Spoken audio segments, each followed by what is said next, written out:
The light's good, right? Okay. Thank you. Okay. So as a review, for the first couple of lessons, lesson number 1, we talked about God being the creator, being the one who set up the dynamic for the family and what we needed to do there. As far as following his guidelines, and his word is going to be all that we need. It's sufficient for what we need to learn about parenting, as long as we stick to those principles. Second class, we're going to do a little bit of a review on that. Again, we want to remind everybody, parenting a child is not for sissies. There was a survey that was handed out. If you haven't had a chance to get that in, please go ahead and either get it to me or in my box at G4. So last week we talked about husband and wife as the foundation of the family. And I hope nobody's getting anxious as far as, well, I thought we were going to talk about kids, and parenting kids. That's what we're building up to. But we talked about how the husband and wife are the family. A new child coming along does not complete or start the family. You're already a family unit at the beginning. And maybe 2 major misconceptions that contribute to dysfunctions of families today are downplaying the significance of this husband-wife relationship and possibly the trap of child-centered parenting really kind of affecting that. So I wanted to go over really quick what I did at the end of class.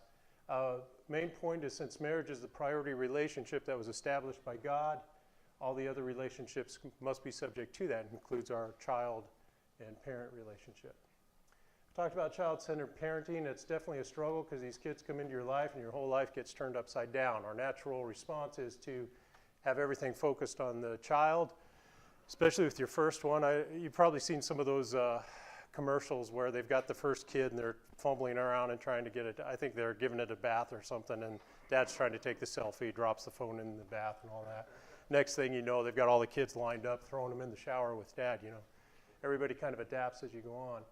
And the reality is that your new child is going to be the center of attention for a while. There are needs that come up and you got to learn how to do it. But you need to know when to say when and make sure that you're keeping perspective. And this whole idea of trying to help the child as you're raising them realize they're not the center of the universe is a kind of a tough thing, because we have to watch it as when we become adults, that we don't think we're the center of the universe. So this is what we're trying to foster in the kids. I thought I'd go over, I think we might have blown through this at the end, so I wanted to get back to it here. This is just some practical advice maybe you might take on. One is, let the babies cry for a while if you know they're safe, if you know everything's okay with them. The thing that we might foster, even as a small baby, is if we're attending to their every need right at that minute. Every time they cry out or do something, we're there. You're ingraining that into them.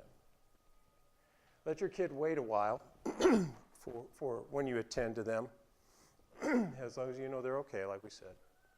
Let your kid learn to entertain themselves as well as interact with you. This is big, because if you're having to be there constantly interacting with your child, that's not reality, okay?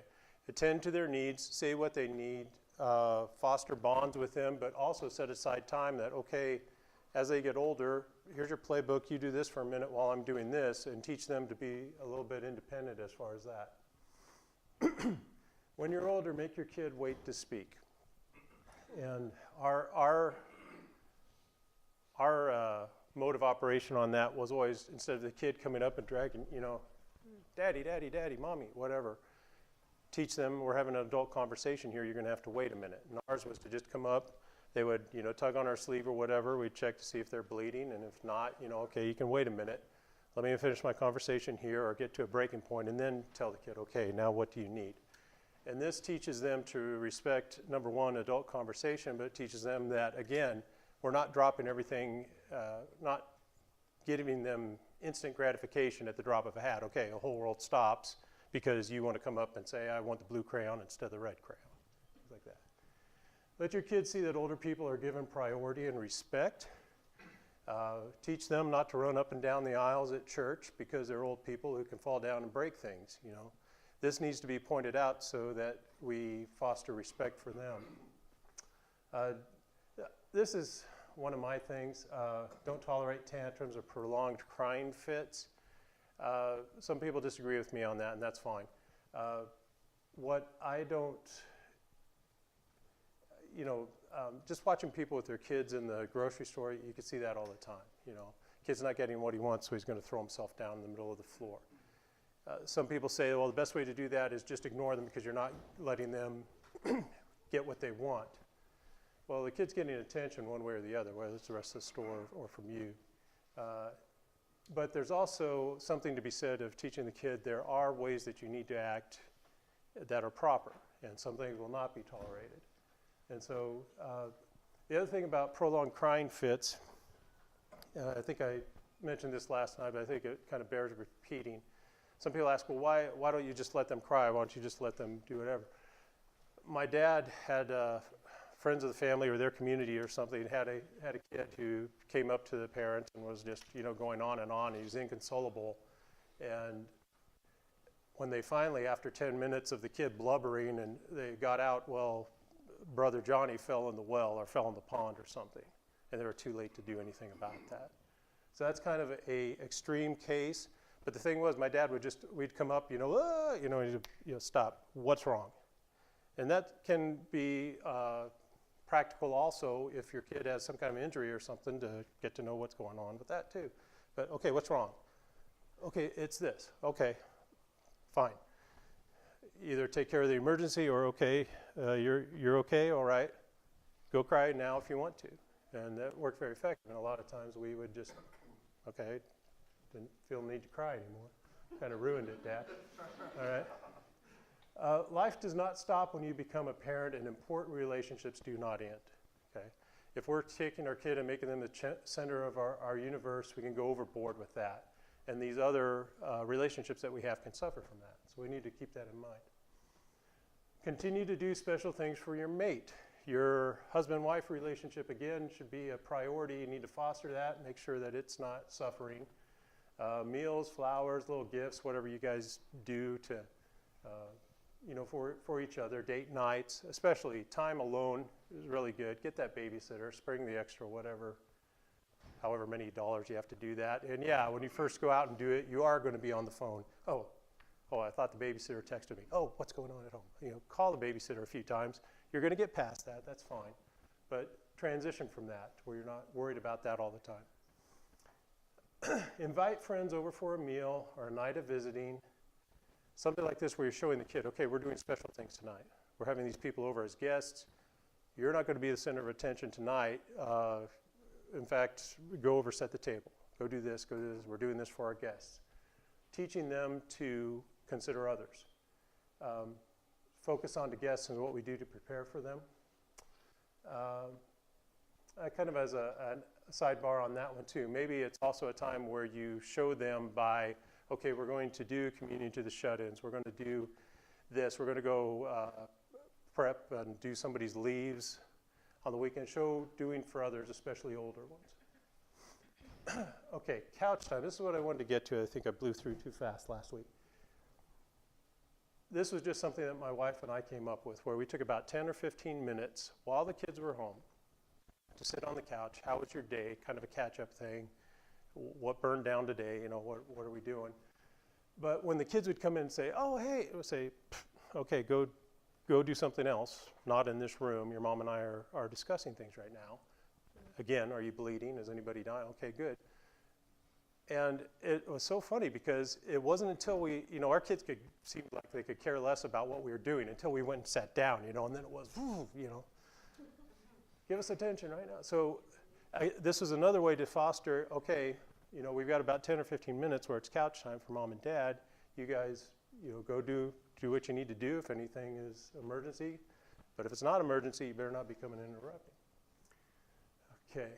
And and it fosters the time again of catching up, seeing how the day went and all of that. And you can do more of that later on in the night, but it's kind of nice to do that in front of the kids and show them. So any discussions, questions on that? Basically fostering the husband-wife relationship. Okay.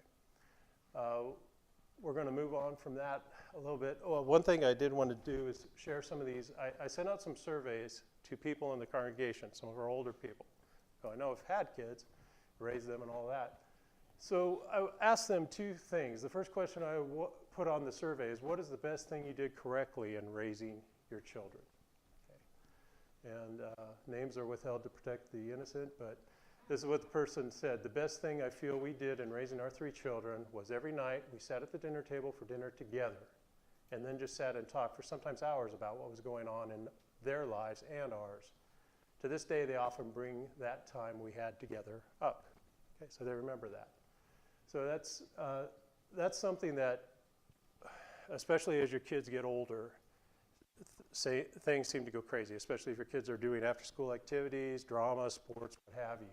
It's hard to do, but if you can set up that time to where everybody can be together, it really fosters strong bonds in the family, and I think shows that the family is a priority. You know, things might be going crazy in life, but hey, let's just stop for a minute and really get involved and find out what's going on in each other's lives. The things that you might do differently. We should have had family Bible time, devos, or reading the Bible every day. We did say our mealtime prayer and our nighttime prayers, but that was about it. Okay. And that's something that a lot of us, I think, with how busy we get, that just kind of suffered. No, it did in our family. We didn't do that nearly enough. It seemed like we would get on a kick where we'd do it for a while and then for whatever reason something would blow up and we just didn't get back to it.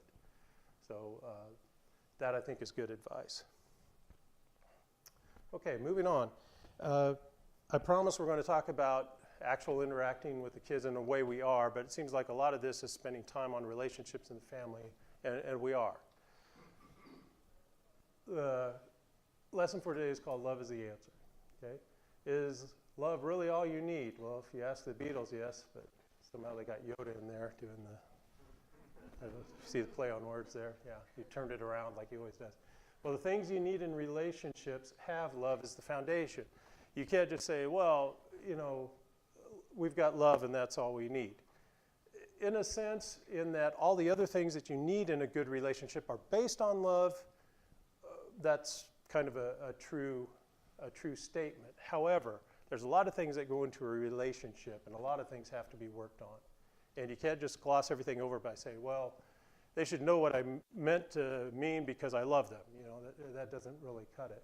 So looking at this love languages and relationship is kind of where we're going with this. But the benefit of this is a stable household. Okay?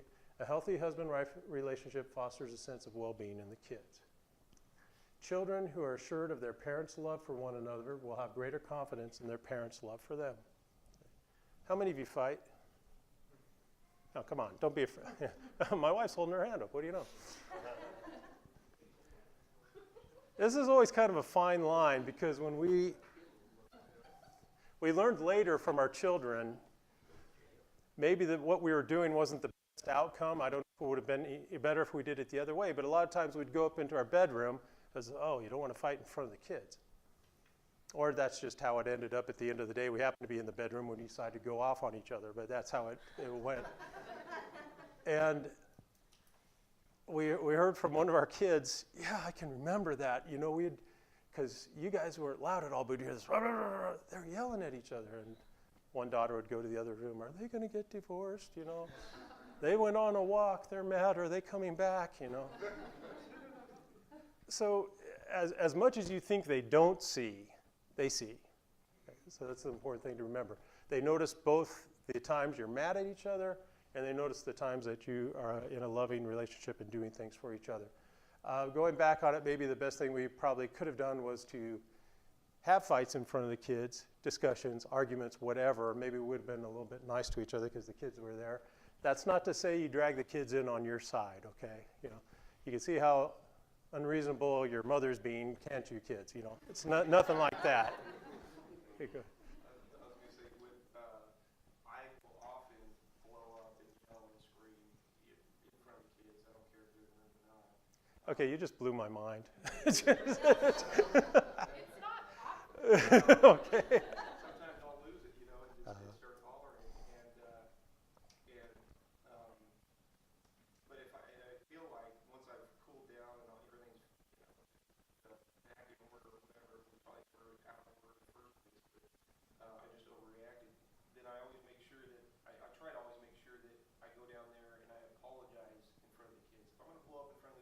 I'm Mhm. apologize in front of the kids. 'Cause I That's a want good them to point. see both of those things. Yes. Very good point. Yeah. And it never hurts as a parent to teach your kids that, yeah, I messed up, and to take accountability and to apologize for it. So thanks for the input on that. Okay, the capacity to love. This is something that I think our society kind of messes up a little bit. We're not going to spend too much on this, but as far as what the Bible says, dear friends, let us love one another, for love comes from God. Everyone who loves has been born of God and knows God. Whoever does not love does not know God, because God is love. This is how God showed his love among us. He sent his one and only Son in the world that we might live through him. So love is from God. We love because he first loved us. Okay. Love is a command. Interesting. Our society has it as a feeling. Can you command somebody to feel something? No. You can command them to fake feeling something, I guess. But Jesus came out and says, a new commandment I give to you, that you love one another. Just as I've loved you, you are also to love one another. Okay. The fact that we know we're not talking about a feeling by this fact. No one can force you to feel things. Ask hundreds of wannabe stand-up comedians, okay? You can't force somebody to feel a certain way. The English language has done us a disservice by lumping a whole lot of meanings under one word, and that's love, okay? But this thought that, well, I just don't love that person anymore, that's really not, you're talking about feelings. You're talking about infatuation. You're talking about different things than love. It's a command. Anybody can do it to some degree, okay? That's not going to say that people are all going to be on the same plane as far as how well they do this, but it is a command. Here are two aspects of love we'd like to talk about today. One is giving, and that shows actions, kind of the giving out, and receiving, and the feelings that we get from that. Think of your expressions of love as gifts to another person. Frustration can happen when our actions are not interpreted the way we mean them. Have you ever got a gift or given a gift where you noticed it obviously didn't go over very well? I'm king of that. But anyway, the thoughts of this, used to be in our society, oh, she'd love a new vacuum cleaner for Christmas. Or maybe it's Ralphie, the gift that just didn't go over like you thought it would, or maybe you've gotten one of these little gizmos, your USB. John's going on Amazon after this. All right. Well, we're going to talk about love languages and the gifts that we give each other. Okay? Everyone is wired differently on how we express love to another. This means that what I appreciate as showing love is not necessarily the same as what you think shows love, and that's where there can be some friction, at least according to our Dr. Gary Chapman here. Learn to speak your family, your spouses, your sons, your daughters' love languages. Learn what makes them tick. Okay? Now, a lot of the guys are getting a little antsy because we're talking about love and feelings and all of that. I thought we'd kind of give a little bit of therapy, something rugged. Okay, guys, you with me? I ruined it again. Sorry. Guys, embrace your feelings. It's okay to talk about love. Okay? These are the different things that Dr. Chapman put out as what we have that shows love to each other. One is words of encouragement. 1 Corinthians 8:1. Now about food sacrificed to idol, we know that we all possess knowledge, but knowledge puffs up while love builds up. Encouraging words, to me, that's, I guess, the thing that I like to receive as far as that. Appreciation, I learned that from others. Some of the things we can say to each other, you're so compassionate, I need to learn from you. That dress really brings out the color in your eyes, guys. Nice compliment. Ladies, nice car, that's always a good one. The landscaping looks so good, you must have really worked hard on it. You're one smart kid, you know that? These words of encouragement build them up. You can't help but feel good when you receive that. But some of us value that more than others. Some of us find it easier to do that, while others might not think to do that. Acts of service. Dear children, let us not love with words or speech, but with actions and in truth. Okay? Sometimes actions speak louder than words. Put gas in your wife's car Sunday night so she doesn't need to worry about it through the week. Okay? Hit the honey-do list that's been accumulating items, guys. Wives, you could do part of the honey-do list, maybe mow the lawn or something. When the husband has had to work late, to get a jump on the weekend. Just saying. Guys, do the dishes or laundry. That goes a long way. But here's the deal. Do it the right way. That means you have to actually find out the right way to do it, which is my big downfall. I mean, I can wash dishes all day, and I can't tell you where they go in the cupboards. And if I do it, it makes more work for her to do to come back and read. Laundry, I'm not even going to start. Art. I might add to that, if you do those, guys, don't point it out. Oh, okay.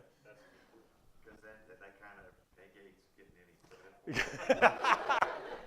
Oh, you're not trying to get credit for it, are you? Well, that's what I mean. If you point it out, that means you're Yeah, trying to get credit. exactly. Yeah, it kind of throws a damper on the motives that you had there. Yeah. Well, Aubrey and I are actually going through the 5 love language book.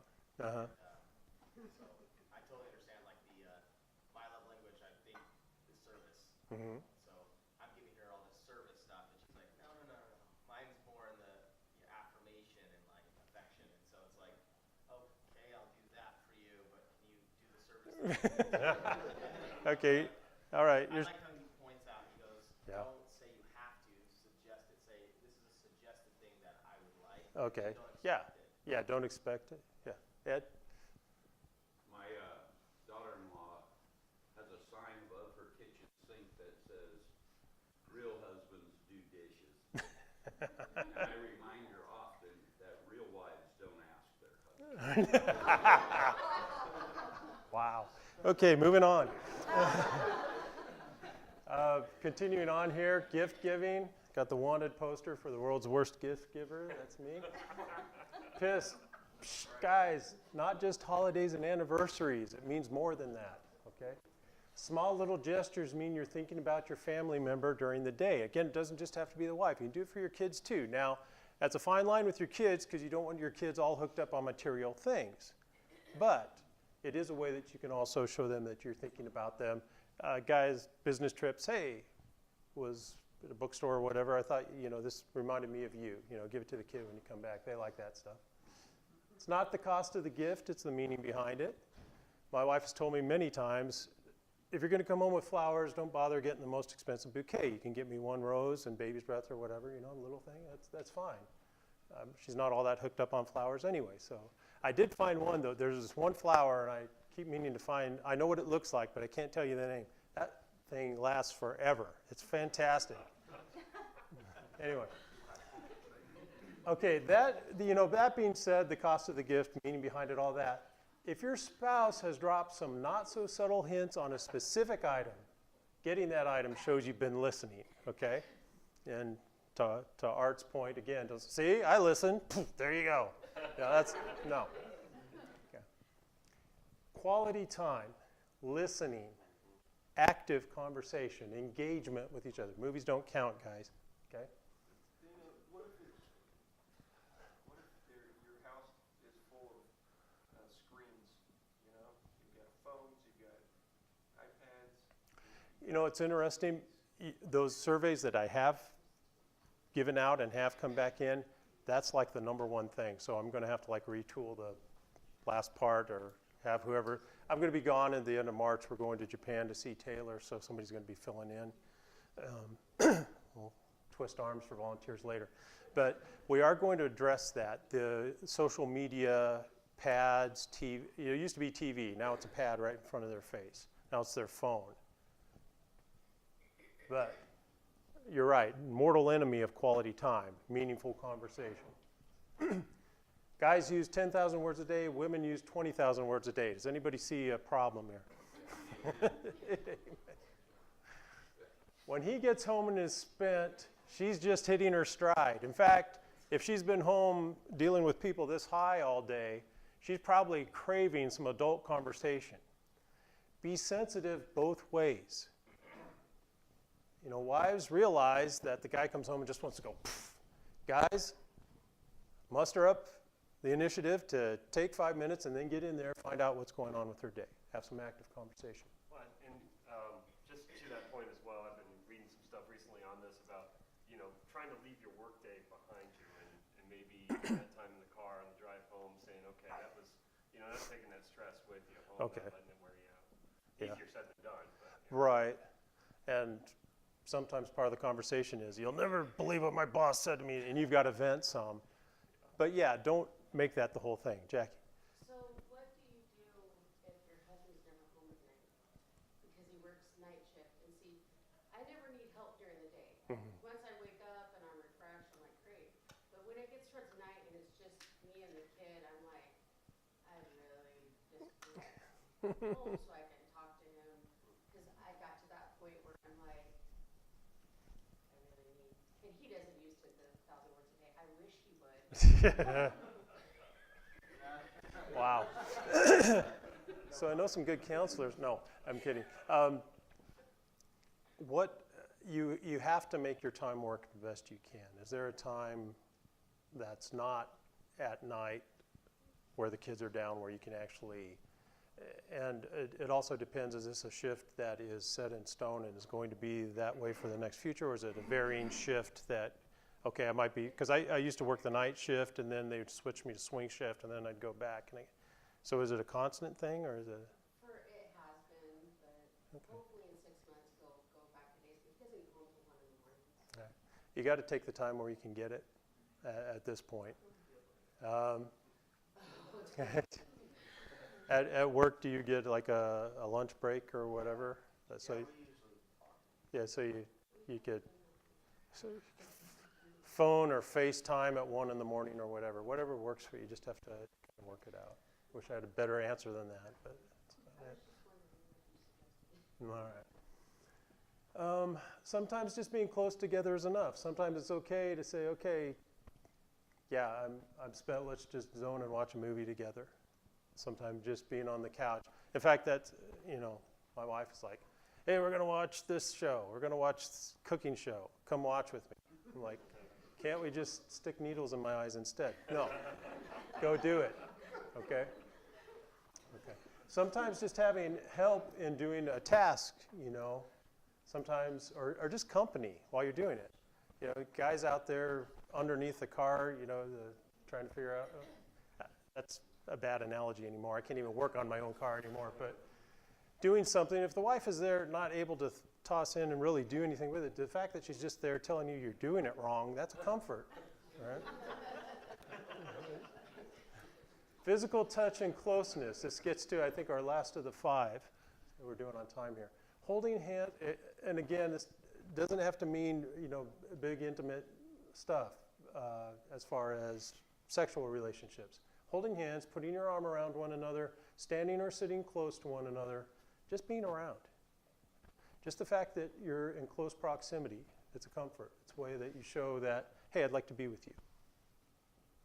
Okay, so we're getting into this idea, and Nathan started to steal my thunder, so I had to come off real quick. But when one of these is your primary, and the primary for everybody else is different, it can cause a lot of maybe stress, maybe misinterpreted actions. Here's our idea we'll go through, and it's about landscaping or gardening, okay? Wife kills herself on the landscape, and it's beautiful. Isn't that beautiful? That's wonderful. Rhonda did that. No, I'm kidding. Husband comes home and sees it, says, nice job on the lawn, gives her a hug and a kiss, and walks off. Wife disappointed because that's all he said. Remember, it's 20,000 words, She's needing more. She's wanting more of a discussion. She's wanting more of that. That's her love language. Sit there and talk about it. What did you do? How did you do this? Oh, that looks so nice. Second scenario, husband kills himself on the landscape, and it's beautiful. That wasn't me. Wife comes home and sees it, and she goes into a half-hour rant on how great it is, complete with detailed accounts of how he did this and questions is the method used. That's her love language. Isn't that a rave? Yeah, she's raving about it. Exactly. Husband is disappointed because he didn't get that back rub he was angling for. Okay. Another scenario, let's bring the kids into it. Kid 1 kills herself on the landscape, and it's beautiful. Mom and dad come home, sees it. Dad says, nice job on the lawn, gives her a hug, and mom gushes endlessly about it. Kid 1 is disappointed because the folks used extra time freed up to clean out the garage when she wanted a family night out. I think you see where this is going. Kid 2 kills himself on the landscape and is beautiful. Mom and dad come home, sees it. Dad says, nice job on the lawn, gives him a high five. Mom gushes endlessly about it, tells him what a responsible young man he's becoming. Kid 2 is disappointed because the folks used the extra time freed up to have a family night out, and he wanted a raise in his allowance. Kid 3 kills herself on the landscape, and it's beautiful. Mom and dad come home and sees it. Dad says, nice job on the lawn, gives her a hug. Mom gushes endlessly about it. Kid 3 is disappointed because no one took the time to help and make the project a service opportunity in her behalf. Nobody helped her out as she was doing it. She would have liked, number one, help with work, but also just to be around, just to have a family project. So you can see everybody values things differently, and what you think is important might not be what they think is important. Make it your job to know what each member's love language is and speak it. Give the person what they will appreciate and show them love by speaking that same language.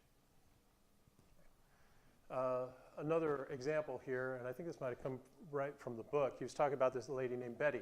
For 25 years, Betty complained when her husband would bring her gifts. She would complain that the gift was frivolous or that she didn't need it.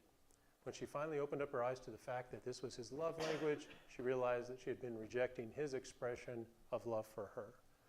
So all this thing that he's doing, constantly trying to show his love, now some of that responsibility goes to him. If he realizes that she doesn't like that, maybe he needs to change his tactic, but still, she's rejected that all this time. Not only that, but since the gift thing was a very low priority on her list, she never reciprocated in the gift giving, his main language, and something that he would obviously appreciate. So it kind of goes both ways. It's also your responsibility to accept their love language with charity. You know, you can suggest things and work back and forth, but the thing is, you've got to be charitable, especially with your toddler, okay? Toddler offers you half of their donut after they've eaten on it or drooled on it. They'll say, ew, or honey, that spreads germs, and toss it. At least pretend to eat some of it and thank them for being generous. Okay? This is a formative time in your kids' development. And when a kid is sharing with you, take that time to be gracious. Just accept it. Don't say, well, I bought you the fries. Don't give me the fries. Those are my fries, really. You're just lucky to eat them, you know? Nothing like that. Point out the good things that they're doing and foster that. For the clumsy gift giver, no matter what age, clue in that maybe this is the way they would appreciate love communicated back to them. Recognize the effort, even if it is imperfect or doesn't mean that much to you, especially with the kids. Be generous, be gracious. See what they're trying to do and foster that. You're doing a good thing. You know, you're sharing. We always tell you to share. You're doing it now. Don't do anything to counteract that. Ask yourselves, what if God were to show his approval to us solely on the worth of our gifts? Here we lift our song of praise. You guys sound awful. Where are the angels? Okay. Here's my life. I'm dedicating it to you. Get back to me when you figure it out. You're a hot mess. That's a pattern that we have as parents with our kids and what they're doing, that God is gracious to us. We don't really have anything we can give God except ourselves. So that's our only real sacrifice we can give, is just turning our lives over to him. So anything that we do to God, I don't see that he's one that's going to smack it down and say, you're doing it wrong. John 13:34, new commandment I give to you, that you love one another. Okay. Sometimes we have nothing to offer but our imperfect selves, our clumsy, misguided attempts to make someone else happy and show them that we care. This is especially for our children. They're not going to get it right all the time, but recognize what they're trying to do. When you receive that, learn to see the value in it, because Jesus does.